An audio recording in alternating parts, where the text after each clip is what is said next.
In spite of the fact that Donald Trump announced these tariffs on Canada, Mexico, and China on Saturday, immediately put them into effect, on Monday, it was announced by Donald Trump at a very boastful post that he has decided to suspend for 1 month the tariffs against Mexico because Mexico has decided to send American troops to the border.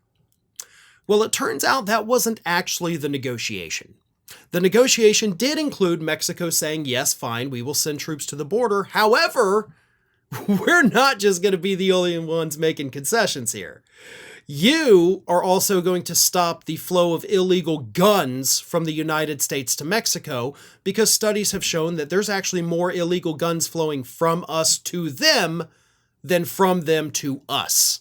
We're the ones, as a country, basically supplying them with the weapons that are used to kill people.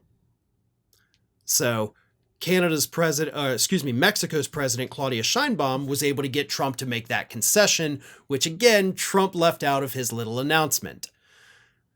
Canada, however, took a different approach. Canada, maybe they'll come to the negotiating table, maybe not. But Canada decided, you know what? You're going to screw with us. We're not going to, try to get whatever. What we're going to do instead is we're going to put retaliatory tariffs on you, or counter tariffs as they're being called.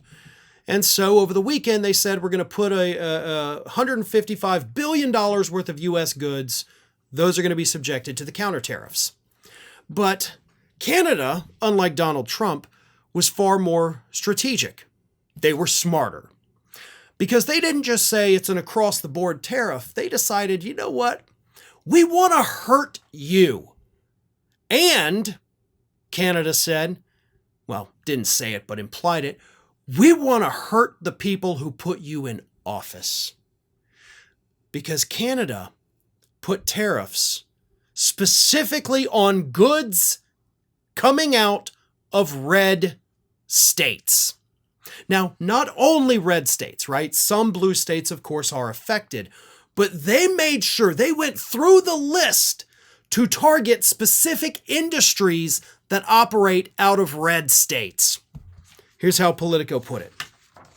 The list includes oranges and fruit from Florida, home to Trump's Mar-a-Lago resort, household appliances from South Carolina and Ohio, states to Lindsey Graham and Vice President J.D. Vance, and motorcycles and coffee from southern Pennsylvania, which helped return Trump to the White House.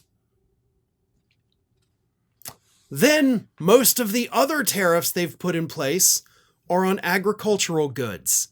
And as we all know, the vast majority of those agriculture states all also voted for Donald Trump. So again, Trump just said, I'm putting tariffs on everything, 25% on every good coming into Canada. And Canada's like, cool, man. We're going to hit you where it hurts. And we're going to screw over your voters. We're going to make sure that the people that put you back in charge feel the most pain. Now, if you want to launch a trade war, not that anybody should, that's how you do it. I mean, you go after the people who put this clown in office. And of course, you go after the clown himself. We're going to make Mar-a-Lago, the state you're in down there in Florida, which unfortunately is where I am. We're going to hit you pretty damn hard too. So again, Canada continues to outsmart Donald Trump. It's really not that difficult to do, but they've done it in a way that is going to make his voters pay the dearest price for what that idiot did. Thanks for watching, everybody. And if you're not already, please subscribe to the channel. We got fresh content every day for you. And if you want to follow us across social media, make sure you check out all of the social links that we have posted in the description of this video.